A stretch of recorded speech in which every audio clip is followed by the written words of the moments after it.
Les faits suivants sont consignés dans une lettre que m'écrit une jeune fille habitant la belle ville de San José. Elle m'est parfaitement inconnue, et signe simplement « Aurelia Maria », ce qui est peut-être un pseudonyme. Mais peu importe. La pauvre fille a le cœur brisé par les infortunes qu'elle a subies. Elle est si troublée par les conseils opposés de malveillants amis et d'ennemis insidieux, qu'elle ne sait à quelle partie se résoudre pour se dégager du réseau de difficultés dans lequel elle semble prise presque sans espoir. Dans son embarras, elle a recours à moi, elle me supplie de la diriger et de la conseiller, avec une éloquence émouvante qui toucherait le cœur d'une statue. Écoutez sa triste histoire. Elle avait 16 ans, dit-elle, quand elle rencontra Emma, avec toute l'ardeur d'une âme passionnée, un jeune homme de New Jersey, nommé Williamson Breckinridge Caruthers, de quelque 6 ans son aîné. Ils se fiancèrent, avec l'assentiment de leurs amis et parents, et, pour un temps, leur carrière parut devoir être caractérisée par une immunité de malheur au-delà du lot ordinaire de l'humanité. Mais, un jour, la face de la fortune changea. Le jeune Caruthers fut atteint d'une petite vérole de l'espèce la plus virulente, et quand il retrouva la santé, sa figure était trouée comme un moule à gaufres et toute sa beauté disparut pour toujours. Aurelia songea d'abord à rompre son engagement, mais, par pitié pour l'infortuné, elle se contenta de renvoyer le mariage à une autre saison, et laissa une chance aux malheureux. La veille même du jour où le mariage devait avoir lieu, Breckinridge, tandis qu'il était occupé à suivre des yeux un ballon, tomba dans un puits et se cassa une jambe, qu'on dut lui amputer au-dessus du genou. Aurelia, de nouveau, fut tentée de rompre son engagement, mais, de nouveau, l'amour triompha, et le mariage fut remis, et elle lui laissa le temps de se rétablir. Une infortune nouvelle tomba sur le malheureux fiancé. Il perdit un bras par la décharge imprévue d'un canon que l'on tirait pour la fête nationale, et, 3 mois après, eut l'autre emporté par une machine à carder. Le cœur d'Aurelia fut presque brisé par ces dernières calamités. Elle ne pouvait s'empêcher de ressentir une profonde affliction, en voyant son amoureux la quitter ainsi morceau par morceau, songeant qu'avec ce système de progressive réduction il n'en resterait bientôt plus rien, et ne sachant comment l'arrêter sur cette voie funeste. Dans son désespoir affreux, elle en venait presque à regretter, comme un négociant qui s'obstine dans une affaire et perd davantage chaque jour, de ne pas avoir accepté Breckinridge tout d'abord, avant qu'il eût subi une si alarmante dépréciation.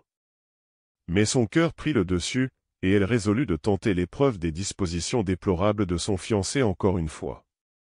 De nouveau se rapprochait le jour du mariage, et de nouveau se rassemblèrent les images de désillusion.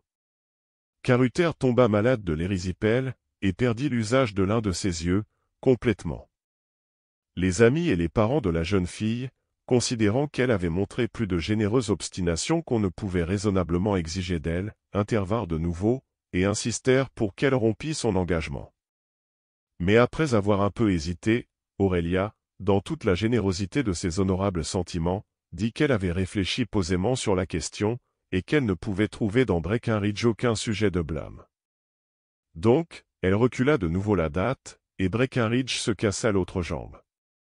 Ce fut un triste jour pour la pauvre fille, que celui où elle vit les chirurgiens emporter avec respect le sac dont elle avait appris l'usage par des expériences précédentes, et son cœur éprouva cruellement qu'en vérité quelque chose de son fiancé avait encore disparu. Elle sentit que le champ de ses affections diminuait chaque jour, mais encore une fois elle répondit négativement aux instances de tous les siens, et renouvela son engagement. Enfin, peu de jours avant le terme fixé pour le mariage, un nouveau malheur arriva. Il n'y eut, dans toute l'année, qu'un seul homme scalpé par les Indiens d'Owen River, cet homme fut Williamson Breckinridge Caruthers, de New Jersey. Il accourait chez sa fiancée, avec la joie dans le cœur, quand il perdit sa chevelure pour toujours. Et dans cette heure d'amertume, il maudit presque la chance ironique à laquelle il dut de sauver sa vie. À la fin, Aurelia est fort perplexe sur la conduite à tenir.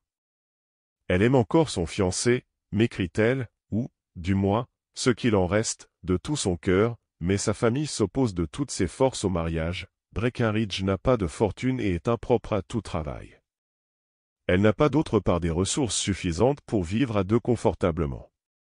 Que dois-je faire, me demande-t-elle, dans cet embarras cruel? C'est une question délicate. C'est une question dont la réponse doit décider pour la vie du sort d'une femme et de presque les 2/3 d'un homme. Je pense que ce serait assumer une trop grave responsabilité que de répondre par autre chose qu'une simple suggestion. À combien reviendrait-il de reconstituer un Breckinridge complet? Si Aurélia peut supporter la dépense, qu'elle achète à son amoureux mutilé des jambes et des bras de bois, un œil de verre et une perruque, pour le rendre présentable. Qu'elle lui accorde alors 90 jours sans délai, et si, dans cet intervalle, ils ne seront pas le coup, qu'elle court la chance de l'épouser. Je ne crois pas que, faisant cela, elle s'expose à un bien grand risque, de toute façon. Si votre fiancé, Aurélia, cède encore à la tentation bizarre qu'il a de se casser quelque chose chaque fois qu'il en trouve l'occasion, sa prochaine expérience lui sera sûrement fatale, et alors vous serez tranquille, marié ou non. Marié, les jambes de bois et autres objets, propriété du défunt, reviennent à sa veuve, et ainsi vous ne perdez rien, si ce n'est le dernier morceau vivant d'un époux honnête et malheureux, qui essaya sa vie durant de faire pour le mieux, mais qui eut sans cesse contre lui ses extraordinaires instincts de destruction. Tentez la chance, Maria, j'ai longuement réfléchi sur ce sujet, et c'est le seul parti raisonnable. Certainement qu'Aruther aurait sagement fait de commencer, à sa première expérience, par se rompre le cou. Mais puisqu'il a choisi une autre méthode, décidé à se prolonger le plus possible, je ne crois pas que nous puissions lui faire un reproche d'avoir fait ce qui lui plaisait le plus. Nous devons tâcher de tirer le meilleur parti des circonstances, sans avoir la moindre amertume contre lui.